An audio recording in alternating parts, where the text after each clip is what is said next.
జై శ్రీమన్నారాయణ, జై శ్రీరామ్. శ్రీమద్ రామాయణ మహత్యం.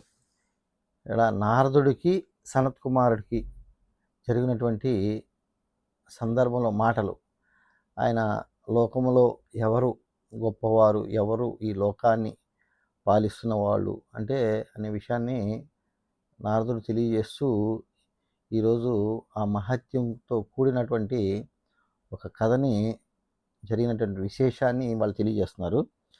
గౌతమ మహర్షిని అవమానించిన కారణమున శపించబడిన సౌదాసుడైన రాక్షసత్వాన్ని పొందిను.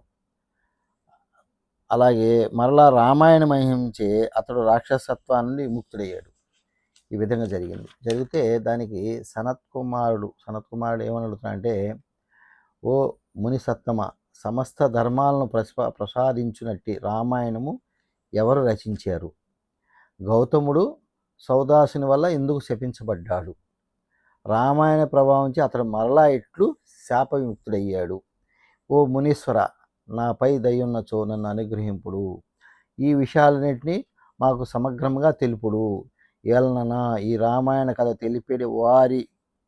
వినేడి వారి యొక్క సమస్త పాపాలు రూపుమాపుంది కదా అని సంతకుమార్ అడుగుతున్నాడు. దానికి నారదుడు చెప్తున్నమాట, ఓ విప్రోత్తమ, శ్రద్ధగా వినుము. ఈ రామాయణము వాల్మీకి మహర్షి ముఖము నుండి వెలువడినది.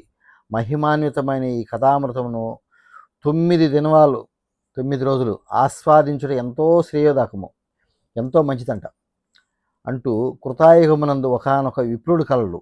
అతని పేరు సోమదత్తుడు. అతడు ధర్మకార్యాలు ఆచరించుట్లో గొప్పవాడు, ధర్మనిరతుడు. ఈ సోమదత్తుడనే బ్రాహ్మణుడు బ్రహ్మవాది అయిన గౌతముని వలన మనోహరమైన గంగా తీరమునందు సకల ధర్మాలు విని మరి గౌతముడు కూడా అతనికి పురాణాలు, శాస్త్రాలు అన్నీ బోధించాడు. ఇంకనూ ఆ సోమదత్తుడి విధములకు ధర్మ రహస్యాలు గూర్చి ఆ మహర్షుని తెలుసుకున్న తర్వాత ఏం జరుగుతుందంటే, ఒకానొక సమయంలో ఆ సోమదత్తుడు అంటే అతని పేరే సౌదాసుడు పరమేశ్వరుని సేవలో నిమగ్నమై ఉండి ఆ సమయంలో అతను గురువైన గౌతమ మహర్షి అక్కడికి వచ్చేటప్పటికి ఏం చేశాడు? ఈయన అదే సేవలో మునిగి ఉండి ఆయన గమనించాల. ఆయన వచ్చి చూసి రాగానే లేచి నమస్కరించబోయేటప్పటికే శాంత స్వభావుడు, మహాబుద్ధిశాలి అయ్యు, తేజో విధేయు అయిన గౌతముడు సౌదాసుని చూసి, ఇతడు నేను బోధించిన రీతిగా ధర్మకార్యాలను దైవార్చన చేయుచున్నాడని సంతోషించి ఇక్కడ ఏం ఆలోచించాడు? జగద్గురువు మహాదేవుడైన శివుని ఉపాసించినట్టి గౌతముడు గురువును అచ్చట వచ్చినప్పటికీ కూడా ఆ సౌదాసుడు లేచి నిలబడి తన గురువును గౌరవింపలేదు. కాబట్టి గౌతముని గౌరవింపలేదు. ఇట్లా చేయటం మహాపరాధము. కాబట్టి గురువుని గౌరవపరచడం మహాపరాధము అని తలవంచి సర్వధర్మజ్ఞుడు, సర్వదర్శి, దేవదేవుడైన పరమశివుడు గురువును అవమానించిన పాపమునకు ఇతనికి రాక్షసత్వము ప్రాప్తించునుగాక అని శపించాడు. కాబట్టి ఇక్కడ ఏం చేశాడు? ఈయన వచ్చి ఎప్పుడైతే ఉన్నాడో ఈయన గమనించలేదు. ఈయన కూడా ఆ యొక్క ఈ శాస్త్రాలని వేసుకుంటే ధ్యాసలో ఉన్నాడు, భగవంతుడి ధ్యాసలో ఉన్నాడు, దైవార్చనలో ఉన్నాడు. ఎప్పుడైతే గమనించబోయేటప్పటికి అది తప్పు కదా. మరి గురువు వచ్చాము, చేస్తుంది మంచి పనే, కానీ గురువుని గౌరవించిన సందర్భంగా అతనికి పాపం అంటుకుంటుంది. కాబట్టి గురుదోషణ పాపం అంటుకుంటుంది, మహాపాపం కూడా. అందుకని ఏం చేశాడు?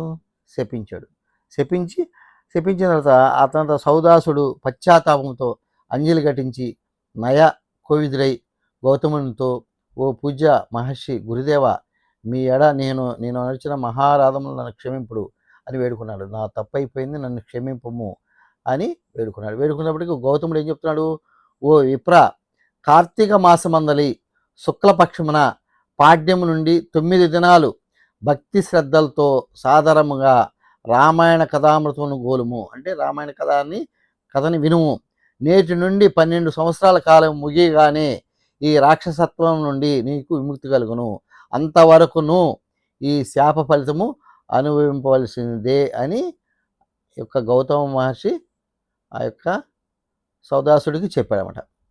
వచ్చే వీడియోలో విప్రుడు ఏం అడిగాడు, ఇంకా ఏం మాట్లాడాడు అనే విషయాలు తెలుసుకుందాం.